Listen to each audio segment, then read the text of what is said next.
जन्मोजन्मी असंच सौभाग्य मिळावं अशी मनोभावी प्रार्थना करीत सौभाग्यवतींनी केलं वटपूजन। आज वटपौर्णिमा।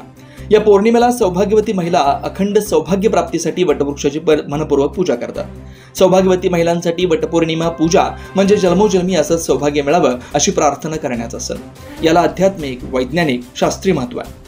वटवृक्षामुळे मोठ्या प्रमाणात ऑक्सिजन मिळते, तसेच वडाच्या चिकाचा लेप सांध्यावर लावल्यास सांधेदुखी थांबते, असे विविध शास्त्रीय महत्त्व या झाडाचे आहे।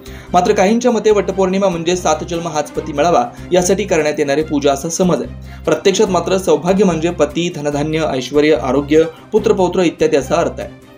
अशी सौभाग्य प्राप्ती व्हावी यासाठी आज वटपौर्णिमेनिमित्त गल्लीतील, कॉलनीतील, सोसायटीतील सौभाग्यवती महिला एकत्रित येऊन वटवृक्षाचं पूजन करतात।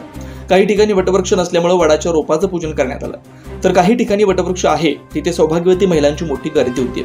पूजनासाठी महिलांनी साजशृंगार करून विविध सौभाग्य अलंकार परिधान केले होत्या। वटवृक्षाचे विधिवत पूजन करून वृक्षाला 5 फेऱ्या मारीत अखंड सौभाग्य प्राप्तीची प्रार्थना करीत झाडाला दोरा गुंडाळला। यानंतर सर्व महिला एकमेकींना हळदी कुंकू लावून विविध फळे देऊन ओटी भरल्या, तसेच अखंड सौभाग्यवती व सौभाग्य प्राप्ती भव अशा शुभेच्छा व आशीर्वाद दिला। वटपौर्णिमेनिमित्त सर्व सौभाग्यवती महिला आज उपवास करतात। शिवार न्यूजसाठी अनिल जासूद।